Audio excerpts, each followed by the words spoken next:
Jesus Christ, the Jewish Socrates. I became truly converted to Jesus Christ when as a 16-year-old youth I, for the first time, read the New Testament. I later discovered the morality and dialectical method of instruction that converted me to Jesus Christ was first implemented, and more adroitly, by the Socrates represented in the works of Plato. I had to ask myself if I was converted to Jesus Christ or Socrates. At this time the thought that these two were somehow connected did not occur to me. I, like many people, did not know that the New Testament was originally written in Greek, by authors who, when quoting the Old Testament, for the most part, quote the Greek Septuagint. Nor did I know, in spite of Paul's statement implying that early Christians are both Greek and Jew, what, in the 1st century AD, it meant to be a Hellenized Jew, 1 Corinthians 1:23-24 King James Version, but we preach Christ crucified, unto the Jews a stumbling block, and unto the Greeks foolishness, but unto them which are called, both Jews and Greeks, Christ the power of God, and the wisdom of God. I began to research Socrates, and I discovered that the similarities to Jesus Christ are undeniable. I discovered many brilliant people have come to the conclusion that Christianity is, in fact, Platonism. Bertrand Russell claims that the Christian religion comes from 3 major sources. 1. Philosophy from, mostly Plato and the Neoplatonists, and some from the Stoics. 2. Morals and history from the Jews.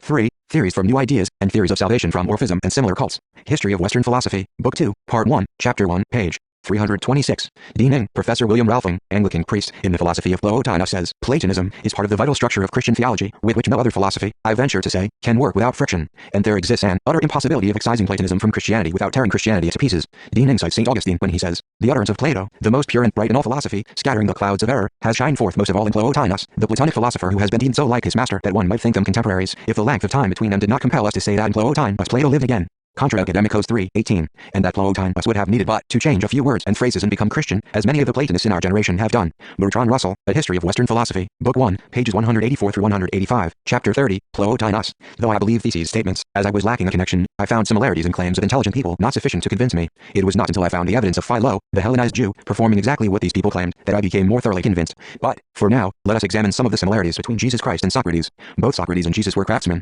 Right at the very entrance to the Acropolis are a Hermes, called Hermes of the Gateway, and figures of graces, which tradition says were sculptured, made by Socrates, the son of Sophisticus, who the Pythia testified was the wisest of men, a title she refused to Anacharsis, although he desired it and came to Delphi to win it. Pausanias, about 110-180 AD, description of Greece, 1.22.8. Well, the people who were prominent in the physical part are these, but Socrates was concerned, at least according to his other companions, with only the ethical part, seeing that Xenophon in his memoirs explicitly says that he rejected the physical part as being beyond us, and studied the ethical part alone as being our business. And Timon too knows that he was like this, when he says, from them the stone chiseler, stone cutter, blather on the lawful, turned away. That is, away from physical matters to reflection on ethics. That is why he added, blather on the lawful, seeing that discussion about laws belongs to the ethical part. Sextus Empiricus, 160-210 AD, against the logicians. Book 1, 8. Timon of Phlius, about 320-230 BC. Mark 6:3-4 King James Version, is not this the carpenter, craftsman, the son of Mary, the brother of James, and Joses, and of Judah, and Simon, and are not his sisters here with us? And they were offended at him. But Jesus said unto them, a prophet is not without honor, but in his own country, and among his own kin, and in his own house. Both the earthly fathers of Socrates and Jesus were craftsmen. Socrates discoursed thus to Alcibiades. The young man was much perplexed and abashed, being to appear before a public assembly. But Socrates encouraging and exciting him, do you not despise, saith he, that shoemaker? Naming him. Alcibiades assenting. And so likewise, continued Socrates, that public crier, and that tent maker. Alcibiades, the son of Clinias, granting this, and doth not, said Socrates, the Athenian commonwealth consists of these. If you contemn them single, fear them not in an assembly. Thus, Socrates, son of Sophisticus, and Phaenarete prudently instructed, Alcibiades, son of Clinias and Dino make. Claudius Aelianus, about 175-235 AD, Various History, Book 2, Chapter 1. Socrates, the son of Sophisticus, who would no more permit me to say these things carelessly without investigation than to say that I know what I do not know. Plato, Hippias Major, 298 B. Socrates was the son of Sophisticus, a statuary, stone mason, and of Phaenarete, a midwife, as Plato records in his Mutineers, the Aetius. He was a citizen of Athens, of the borough of Alopc. Some people believe that he assisted Euripides in his poems, in reference to which idea, Lysimachus speaks as follows. The Phrygians are a new play of Euripides, but Socrates has laid the main foundation, sticks or faggots. And again he says, Euripides, patched up by Socrates. And Callias, in his Captives, says, are you so proud, giving yourself such airs? Being well I may, for Socrates is the cause. And Aristophanes says, in his Clouds, this is Euripides, who doth compose those argumentative wise tragedies. But, having been a pupil of Anaxagoras, as some people say, but of Damon as the other story goes, related by Alexander in his Successions, after the condemnation of Anaxagoras, he became a disciple of Archelaus, the natural philosopher. And, indeed, Aristoxenus says that he was very intimate with him. But Duris of Samos 340-260 BC says that he was a slave, and employed in carving stones, worked in stone. And some say that the graces in the Acropolis are his work, and they are clothed figures, and that it is in reference to this that Timon, 320-230 BC, says, in his Silly, from them proceeded the stone polisher, the stone cutter, the reasoning legislator, the enchanter of all the Greeks, making them subtle arguers, a cunning pedant, a shrewd Attic quibbler. Diogenes Laertius, about 170-240 AD, Lives and Opinions of Eminent Philosophers, 2.5, 19-20. Timon of Phlius, about 320-230 BC. Socrates the ethicist, the son of Sophisticus the statuary and Phaenarete the midwife, said that man must mind his own affairs but nothing more. Epiphanius, 310-320-403 AD, Pinerian, Medicine Chest, Chapter 81, Defeat 9.10. Matthew 13:55-57 King James Version, is not this the carpenter's, craftsman, son? Is not his mother called Mary? And his brethren, James, and Joses, and Simon, and Judas, and his sisters, are they not all with us? Whence then hath this man all these things? And they were offended in him. But Jesus said unto them, A prophet is not without honor, save in his own country, and in his own house. Notice, because the type of craftsman is not specified, that Jesus and Joseph, like Socrates and Sophisticus, can be considered craftsmen of stone. 2 Samuel 5:11 King James Version. And Hiram king of Tyre sent messengers to David, and cedar trees, and carpenters, and masons, and they built David an house. 1 Kings 7:13-14 King James Version. And King Solomon sent and fetched Hiram out of Tyre. He was a widow's son of the tribe of Naphtali, and his father was a man of Tyre, a worker in brass, and he was filled with wisdom, and understanding, and cunning to work all works in brass. And he came to King Solomon, and wrought all his work. Both Socrates and Jesus Christ were seized by their enemies, put on trial, and falsely convicted of being evildoers, corrupting the nation, and blasphemy. Then both were put to death. I have said enough in my defense against the first class of my accusers. I turn to the second class. They are headed by Miletus, that good man and true lover of his country, as he calls himself. Against these, too, I must try to make a defense. Let their affidavit be read. It contains something of this kind. It says that Socrates is a doer of evil, who corrupts the youth, and who does not believe in the gods of the state, but has other new divinities of his own. Such is the charge. And now let us examine the particular counts. He says that I am a doer of evil, and corrupt the youth. But I say, O men of Athens, that Miletus is a doer of evil, in that he pretends to be earnest when he is only in jest, and is so eager to bring men to trial from a pretended zeal and interest about matters in which he really never had the smallest interest. And the truth of this I will endeavor to prove to you. Plato, Apology, 24. The hour of departure has arrived, and we go our ways. I to die, and you to live. Which is better God only knows. Plato, Apology, 42, Mark 14:55-64 King James Version. And the chief priests and all the council sought for witness against Jesus to put him to death, and found none. For many bare false witness against him, but their witness agreed not together. And there arose certain, and bare false witness against him, saying, We heard him say, I will destroy this temple that is made with hands, and within 3 days I will build another made without hands. But neither so did their witness agree together. And the high priest stood up in the midst, and asked Jesus, saying, Answerest thou nothing? What is it which these witness against thee? But he held his peace, and answered nothing. Again the high priest asked him, and said unto him, Art thou the Christ, the Son of the Blessed? And Jesus said, I am. And ye shall see the Son of Man sitting on the right hand of power, and coming in the clouds of heaven. Then the high priest rent his clothes, and saith, What need we any further witnesses? Ye have heard the blasphemy. What think ye? And they all condemned him to be guilty of death. Luke 23:1-2 King James Version. And the whole multitude of them arose, and led him unto Pilate. And they began to accuse him, saying, We found this fellow perverting the nation, and forbidding to give tribute to Caesar, saying that he himself is Christ the King. John 18:28-31 King James Version. Then led they Jesus from Caiaphas unto the hall of judgment, and it was early, and they themselves went not into the judgment hall, lest they should be defiled, but that they might eat the Passover. Pilate then went out unto them, and said, What accusation bring thee against this man? They answered and said unto him, If he were not a malefactor, we would not have delivered him up unto thee. Then said Pilate unto them, Take ye him, and judge him according to your law. The Jews therefore said unto him, It is not lawful for us to put any man to death. Both Socrates and Jesus Christ had disciples, called by the same Greek word. But I have been always the same in all my actions, public as well as private, and never have I yielded any base compliance to those who are slanderously termed my disciples, or to any other. Not that I have any regular disciples, but if anyone likes to come and hear me while I am pursuing my mission, whether he be young or old, he is not excluded. Nor do I converse only with those who pay, but any one, whether he be rich or poor, may ask and answer me and listen to my words, and whether he turns out to be a bad man or a good one, neither result can be justly imputed to me, for I never taught or professed to teach him anything. And if anyone says that he has ever learned or heard anything from me in private which all the world has not heard, let me tell you that he is lying. Plato, Apology, 33, Mark 9:31 King James Version. For he taught his disciples, and said unto them, The Son of Man is delivered into the hands of men, and they shall kill him, and after that he is killed, he shall rise the third day. Matthew 20:17-19 King James Version. And Jesus going up to Jerusalem took the 12 disciples apart in the way, and said unto them, Behold, we go up to Jerusalem, and the Son of Man shall be betrayed unto the chief priests and unto the scribes, and they shall condemn him to death, and shall deliver him to the Gentiles to mock, and to scourge, and to crucify him, and the third day he shall rise again. Both Socrates and Jesus Christ were called by God. For this is the command of God, as I would have you know, and I believe that to this day no greater good has ever happened in the state than my service to the God. For I do nothing but go about persuading you all, old and young alike, not to take thought for your persons and your properties, but first and chiefly to care about the greatest improvement of the soul. I tell you that virtue is not given by money, but that from virtue come money and every other good of man, public as well as private. Plato, Apology, 30, Matthew 6:24-25 King James Version. No man can serve two masters, for either he will hate the one, and love the other, or else he will hold to the one, and despise the other. Ye cannot serve God and mammon. Therefore I say unto you, take no thought for your life, what ye shall eat, or what ye shall drink, nor yet for your body, what ye shall put on. Is not the life more than meat, and the body than raiment? For if you kill me you will not easily find a successor to me, who, if I may use such a ludicrous figure of speech, am a sort of gadfly, given to the state by God, and the state is a great and noble steed who is tardy in his motions owing to his very size, and requires to be stirred into life. I am that gadfly which God has attached to the state, and all day long and in all places am always fastening upon you, arousing and persuading and reproaching you, and as you will not easily find another like me, I would advise you to spare me. I dare say that you may feel irritated at being suddenly awakened when you are caught napping, and you may think that if you were to strike me dead, as Amy thus advises, which you easily might, then you would sleep on for the remainder of your lives, unless God in his care gives you another gadfly, and that I am given to you by God is proved by this. That if I had been like other men, I should not have neglected all my own concerns, or patiently seen the neglect of them during all these years, and have been doing yours, coming to you individually, like a father or elder brother, exhorting you to regard virtue. This I say, would not be like human nature, and had I gained anything, or if my exhortations had been paid, there would have been some sense in that. But now, as you will perceive, not even the impudence of my accusers dares to say that I have ever exacted or sought pay of anyone. They have no witness of that, and I have a witness of the truth of what I say. My poverty is a sufficient witness. Plato Apology 30-31, Mark 1:14-15 King James Version. Now after that John was put in prison, Jesus came into Galilee, preaching the gospel of the kingdom of God, and saying, The time is fulfilled, and the kingdom of God is at hand. Repent ye, and believe the gospel. John 3:16-17 King James Version. For God so loved the world, that he gave his only begotten Son, that whosoever believeth in him should not perish, but have everlasting life. For God sent out his Son into the world to condemn the world, but that the world through him might be saved. Both Socrates and Jesus Christ, citing the Septuagint, encourage to love our neighbor. Do not the good do their neighbors good, and the bad do them evil? Certainly, but you have just admitted that the good do their neighbors good, and the evil do them evil. Plato Apology 25, Mark 12:28-31 King James Version. And one of the scribes came, and having heard them reasoning together, and perceiving that he had answered them well, asked him, Which is the first commandment of all? And Jesus answered him, The first of all the commandments is, Hear, O Israel, the Lord our God is one Lord, and thou shalt love the Lord thy God with all thy heart, and with all thy soul, and with all thy mind, and with all thy strength. This is the first commandment. And the second is like, namely this, Thou shalt love thy neighbor as thyself. There is none other commandment greater than these. Though both Socrates and Jesus Christ encourage love of one's neighbor, they place obedience to God as a supreme priority. I should reply, Men of Athens, I honor and love you, but I shall obey God rather than you. Plato Apology 29. Both Socrates and Jesus Christ had a direct link to the voice of God.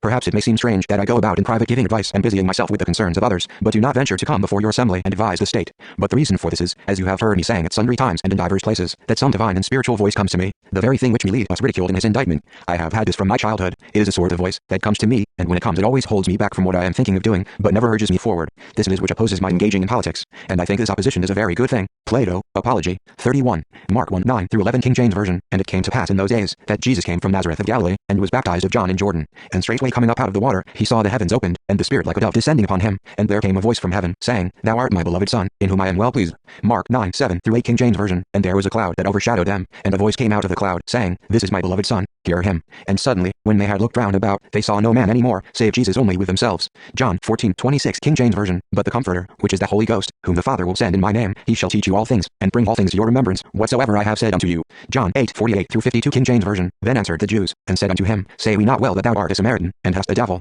Jesus answered, I have not a devil, but I honor my Father, and ye do dishonor me, and I seek not mine own glory. There is one that seeketh and judgeth. Verily, verily, I say unto you, if a man keep my saying, he shall never see death. Then said the Jews unto him, Now we know that thou hast a devil.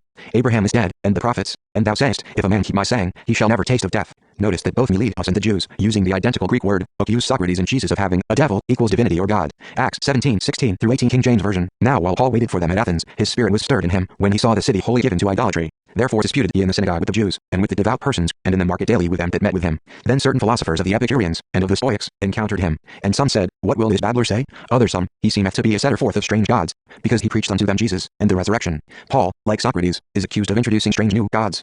Paul's strange new daemonion is Jesus Christ. Now so far as the accusations are concerned which my first accusers made against me, this is a sufficient defense before you, but against Meletus, the good and patriotic, as he says, and the later ones, I will try to defend myself next. So once more, as if these were another set of accusers, let us take up in turn their sworn statement. It is about as follows. It states that Socrates is a wrongdoer, because he corrupts the youth and does not believe in the gods the state believes in, but in other, new spiritual beings. Such is the accusation. But let us examine each point of this accusation. Plato Apology 24. Both Socrates and Jesus Christ instructed at the tables of the marketplace. If you hear me using the same words in my defense which I have been in the habit of using, and which most of you may have heard in the agora, and at the tables of the money changers, equals and at the tables in the marketplace, or anywhere else, I would ask you not to be surprised at this, and not to interrupt me.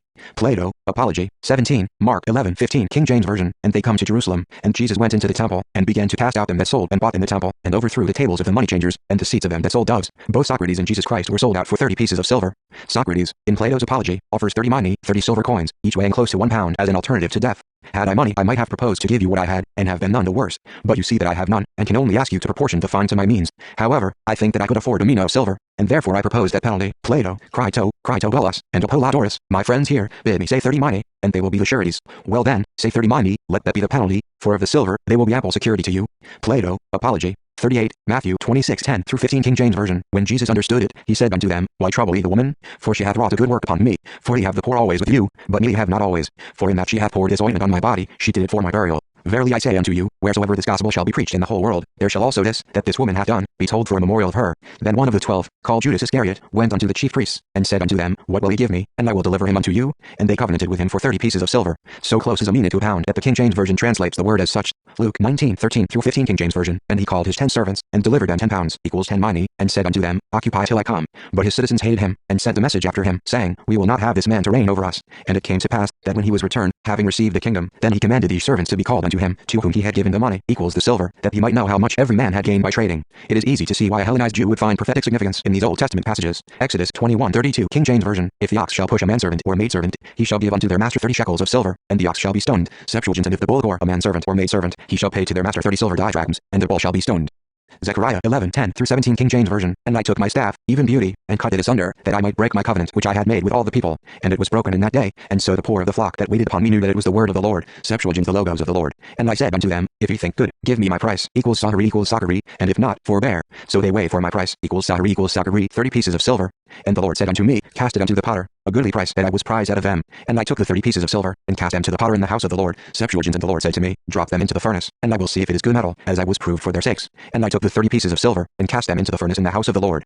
Then I cut asunder mine other staff, even bands, that I might break the brotherhood between Judah and Israel. And the Lord said unto me, take unto thee yet the instruments of a foolish shepherd. For, lo, I will raise up a shepherd in the land, which shall not visit those that be cut off, neither shall seek the young one, nor heal that is broken, nor feed that standeth still, but it shall eat the flesh of the fat, and tear their claws in pieces. Woe to the idle shepherd that leaveth the flock! The sword shall be upon his arm, and upon his right eye, his arm shall be clean dried up, and his right eye shall be utterly darkened. Both Socrates and Jesus Christ had disciples close to them at the time of their executions.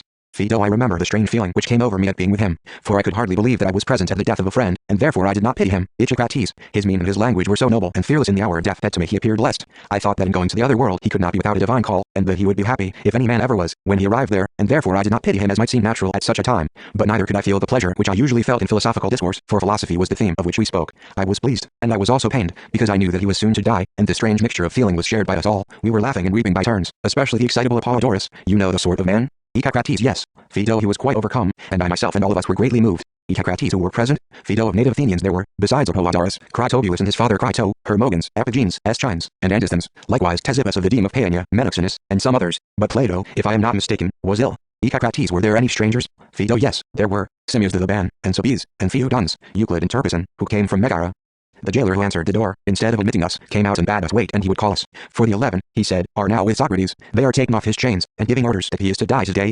Plato, Phaedo, 58-59. The 11 are 11 magistrates, not disciples. Therefore, the similarity in number is more likely to be coincidental. By the poisoned cup, Socrates died. Likewise, Jesus Christ refers to his suffering and death as a cup. Thereupon Crito nodded to the boy who was standing near. The boy went out and stayed a long time, then came back with the man who was to administer the poison, which he brought with him in a cup ready for use. And when Socrates saw him, he said, well, my good man, you know about these things. What must I do? Nothing, he replied, except drink the poison and walk about till your legs feel heavy, then lie down, and the poison will take effect of itself. At the same time, he held out the cup to Socrates. He took it, and very gently, Socrates, without trembling or changing color or expression, but looking up at the man with wide open eyes, as was his custom, said, what do you say about pouring a libation to some deity from this cup? May I, or not? Socrates, said he, we prepare only as much as we think is enough. I understand, said Socrates, but I may and must pray to the gods that my departure hence be a fortunate one, so I offer this prayer, and may it be granted. With these words he raised the cup to his lips and very cheerfully and quietly drained it. Such was the end, Socrates, of our friend, who was, as we may say, of all those of his time whom we have known, the best and wisest and most righteous man.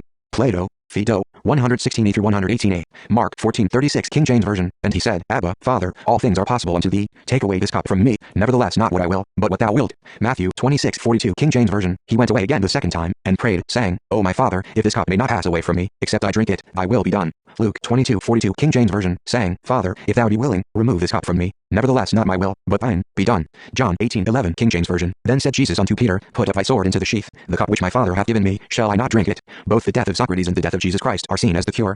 They were his last words. He said, Crito, I owe a cock to Asclepius, will you remember to pay the debt? The debt shall be paid, said Crito. Plato, Phaedo, 118. Asclepius was the Greek god of medicine. Following a ritual healing, a supplicant would offer sacrifices to the god. The last words of Socrates imply that the cure for the disease of life is death. Mark 10:45, King James Version. For even the Son of Man came not to be ministered unto, but to minister, and to give his life a ransom for many. Both Socrates and Jesus Christ taught that it is worse to do wrong than to receive wrong. I tell you, Callicles, that to be boxed equals to be smitten on the ears equals temple, side of the forehead wrongfully is not the worst evil which can befall a man, nor to have my purse or my body cut open, but that to smite and slay me in mine wrongfully is far more disgraceful and more evil. And to despoil and enslave and pillage, or in any way at all to wrong me in mine, is far more disgraceful and evil to the doer of the wrong than to me, who am the sufferer. Plato, Gorgias, 508, Matthew 5:38-39, King James Version. Ye have heard that it hath been said, an eye for an eye, and a tooth for a tooth. But I say unto you, that ye resist not evil, but whosoever shall smite thee on thy right cheek, turn to him the other also. Luke 6:27-28, King James Version. But I say unto you which hear, love your enemies, do good to them which hate you, bless them that curse you, and pray for them which despitefully use you. And unto him that smiteth thee on the one cheek offer also the other, and him that taketh away thy cloak forbid not to take thy coat also. Notice that the author of Luke uses the same verb for smite as Plato. The author of Luke also uses this verb in Acts 23:3, King James Version. Then said Paul unto him, God shall smite thee, thou whited wall. For sittest thou to judge me after the law, and commandest me to be smitten contrary to the law? Both Jesus and Socrates urge us to love our enemies. Finally, Socrates, I put these questions to yourself also, and you told me that it belonged to justice to injure one's enemies and to do well to one's friends. But later on it appeared that the just man never injures anyone, for in all his acts he aims at benefiting all. Plato, 428, 427 or 424, 423 to 348, 347 BC, Xenophon, 410a through 410b. Xenophon is a contested work of Plato. However, in the Diogenes Laertius claims that it is one of Plato's dialogues, we see that from an early date, people considered it authentic and, therefore, believed Socrates held such opinions. Of the Platonic dialogues there are two most general types, the one adapted for instruction and the other for inquiry, and the former is further divided into two types, the theoretical and the practical. Physics is represented by the Timaeus, logic by the statesman, Cratylus, Parmenides and Sophist, ethics by the Apology, Crito, Phaedo, Phaedrus and Symposium, as well as by the Menexenus, Xenophon, the Epistles, Philebus, Hipparchus and the Rivals, and lastly politics by the Republic, the Laws, Minos, Epinomis, and the dialogue concerning Atlantis. To the class of mental obstetrics belong the two Alcibiades, the Ages, Lysis and Laches, while the Euthyphro, Meno, Io, Charmides and the Aetius illustrate the tentative method. In the Protagoras is seen the method of critical objections, in Euthydemus, Gorgias, and the two dialogues entitled Hippias that of subversive argument. Diogenes Laertius, about 170 to 240 AD, Lives and Opinions of Eminent Philosophers, 3.1. Matthew 5:43 through 48 King James Version. Ye have heard that it hath been said, Thou shalt love thy neighbor, and hate thine enemy. But I say unto you, love your enemies, bless them that curse you, do good to them that hate you, and pray for them which despitefully use you, and persecute you, that ye may be the children of your Father which is in heaven. For he maketh his sun to rise on the evil and on the good, and sendeth rain on the just and on the unjust. For if ye love them which love you, what reward have ye? Do not even the publicans the same? And if ye salute your brethren only, what do ye more than others? Do not even the publicans so? Be ye therefore perfect, even as your Father which is in heaven is perfect. Both Socrates and Jesus Christ spoke in parables. You ask a question, I said, to which a reply can only be given in a parable, equals likeness, image. Yes, Socrates. Plato, The Republic, 487. Socrates goes on to give the parable of the sea captain and the mutineers. The illustrative parallel equals parable is the sort of argument Socrates used, e.g., public officials ought not to be selected by lot. That is like using the lot to select athletes, instead of choosing those who are fit for the contest, or using the lot to select a steersman from among a ship's crew, as if we ought to take the man on whom the lot falls, and not the man who knows most about it. Aristotle, 384 to 322 BC, Rhetoric, Book 2, Part 20, Matthew 22, 1 through 2 King James Version. And Jesus answered and spake unto them again by parables, and said, The kingdom of heaven is like unto a certain king, which made a marriage for his son. Socrates, in the name of the Graces, what an almighty wise man Protagoras must have been. He spoke these things in a parable to the common herd, like you and me, but told the truth, his truth, in secret to his own disciples. Plato, Theaetetus, 152, Mark 4:10 through 12 King James Version. And when he was alone, they that were about him with the 12 asked of him the parable. And he said unto them, Unto you it is given to know the mystery of the kingdom of God, but unto them that are without, all these things are done in parables, that seeing they may see, and not perceive, and hearing they may hear, and not understand, lest at any time they should be converted, and their sins should be forgiven them. Mark 4:34. But without a parable he did not speak to them. And when they were alone, he explained all things to his disciples. We will further investigate how, before Jesus, Socrates spoke of sowing a seed of the word, but, for now, I present more evidence of Socrates speaking in parables. And our philosopher follows the same analogy. He is like a plant which, having proper nurture, must necessarily grow and mature into all virtue, but, if sown, and planted in an alien soil, becomes the most noxious of all weeds, unless he be preserved by some divine power. Do you really think, as people so often say, that our youth are corrupted by sophists, or that private teachers of the art corrupt them in any degree worth speaking of? Are not the public who say these things the greatest of all sophists? And do they not educate to perfection young and old, men and women alike, and fashion them after their own hearts? Plato, The Republic, 492. And, of course, another example would be the analogy of the cave found in the Republic, Book 7. Both Socrates and Jesus speak of sowing the word, Mark 4:1 through 20 King James Version. And he began again to teach by the seaside, and there was gathered unto him a great multitude, so that he entered into a ship, and sat in the sea, and the whole multitude was by the sea on the land. And he taught them many things by parables, and said unto them in his doctrine, Hearken, behold, there went out a sower to sow, and it came to pass, as he sowed, some fell by the wayside, and the fowls of the air came and devoured it up, and some fell on stony ground, where it had not much earth, and immediately it sprang up, because it had no depth of earth. But when the sun was up, it was scorched, and because it had no root, it withered away. And some fell among thorns, and the thorns grew up, and choked it, and it yielded no fruit. And other fell on good ground, and did yield fruit that sprang up and increased, and brought forth, some 30, and some 60, and some 100. And he said unto them, He that hath ears to hear, let him hear. And when he was alone, they that were about him with the 12 asked of him the parable. And he said unto them, Unto you it is given to know the mystery of the kingdom of God, but unto them that are without, all these things are done in parables, that seeing they may see, and not perceive, and hearing they may hear, and not understand, lest at any time they should be converted, and their sins should be forgiven them. And he said unto them, Know ye not this parable? And how then will ye know all parables? The sower soweth the word, and these are they by the wayside, where the word is sown. But when they have heard, Satan cometh immediately, and taketh away the word that was sown in their hearts. And these are they likewise which are sown on stony ground, who, when they have heard a word, immediately receive it with gladness, and have no root in themselves, and so endure but for a time. Afterward, when affliction or persecution are set for the word's sake, immediately they are offended. And these are they which are sown among thorns, such as hear the word, and the cares of this world, and the deceitfulness of riches, and the lusts of other things entering in, choke the word, and it becometh unfruitful. And these are they which are sown on good ground, such as hear the word, and receive it, and bring forth fruit, some 30-fold, some 60, and some 100. Phaedrus, a noble pastime, Socrates, and a contrast to those base pleasures, the pastime of the man who can find amusement in discourse, telling stories about justice, and the other subjects of which you speak. Socrates, true, Phaedrus, but nobler far is the serious pursuit of the dialectician, who, finding a congenial soul, by the help of science sows and plants therein words which are able to help themselves and him who planted them, and are not unfruitful, but having them a seed which others brought up in different soils render immortal, making the possessors of it happy to the utmost extent of human happiness. Plato, Phaedrus, 276 through 277. Athenian: a good objection, but was I not just now saying that I had a way to make men use natural love and abstain from unnatural, not intentionally destroying the seeds of human increase, or sowing them in stony places, in which they will take no root, and that I would command them to abstain too from any female field of increase in which that which is sown is not likely to grow? Now if a law to this effect could only be made perpetual, and gain an authority such as already prevents intercourse with parents and children, such a law, extending to other sensual desires, and conquering them, would be the source of 10,000 equals myriad blessings. Plato, Laws, Book 8, 838-839, and again, they sold Joseph to Pharaoh's eunuch, the chief cook, Genesis 37:36. And why is it that the aforesaid offices are absolutely committed to one who is neither man nor woman? Is it because men are by nature calculated to sow seed, and women to receive it, and that the meeting of the two together is the cause of the generation, and also of the duration of all animals? But it belongs to an unproductive and barren soil, or one may rather say to one which has been made a eunuch, to delight in costly meats and drinks, and in superfluous extravagant preparations of delicacies, since it is unable to reality either to scatter the masculine seeds of virtue, equals the truly masculine seeds of virtue, or to receive and nourish them after they have been shed upon it, but, like a rough, equals poor and stony, field, only to destroy those things which ought to have lived forever.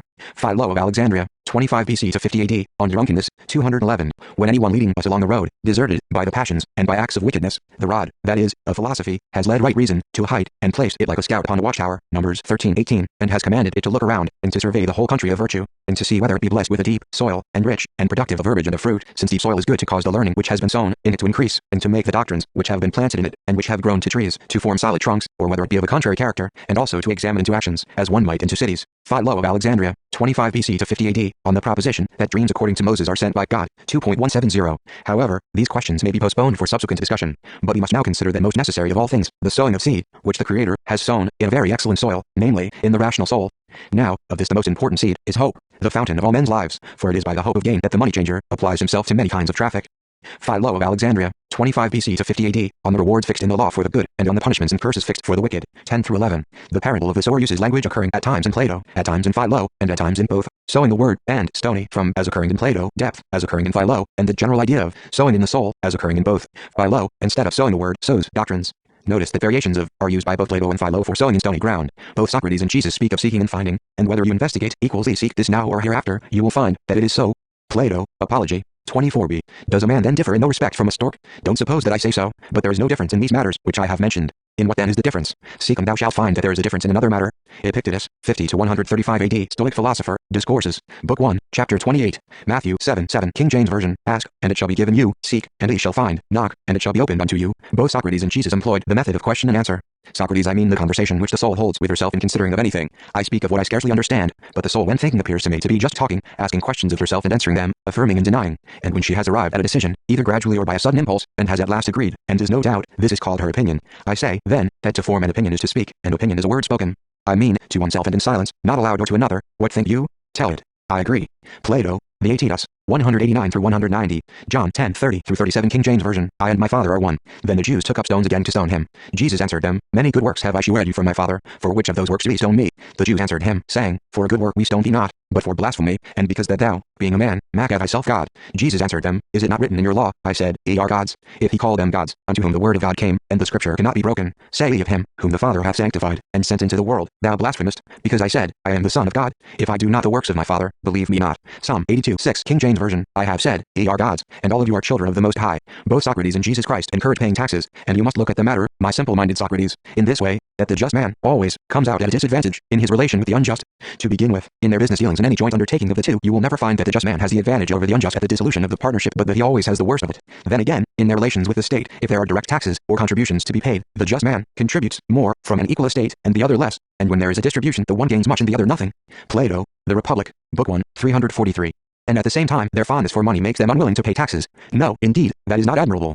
Plato, The Republic, Book 7, 551-552, Mark 12:13-17 King James Version, And they send unto him certain of the Pharisees and of the Herodians, to catch him in his words. And when they were come, they say unto him, Master, we know that thou art true, and carest for no man, for thou regardest not the person of men, but teachest the way of God in truth. Is it lawful to give tribute to Caesar, or not? Shall we give, or shall we not give? But he, knowing their hypocrisy, said unto them, Why tempt ye me? Bring me a penny, that I may see it. And they brought it. And he saith unto them, Whose is this image and superscription? And they said unto him, Caesar's. And Jesus answering said unto them, Render to Caesar the things that are Caesar's, and to God the things that are God's. And they marveled at him. Both Socrates and Jesus Christ were seen as having become perfect. Let whatever appears to be the best be to you an inviolable law, and if any instance of pain or pleasure, or glory or disgrace, is set before you, remember that now is the combat. Now the Olympiad comes on, nor can it be put off. By once being defeated and giving way, proficiency is lost, or by the contrary preserved. Thus Socrates became perfect, improving himself by everything, attending to nothing but reason. and though you are not yet a Socrates, you ought, however, to live as one desires of becoming a Socrates.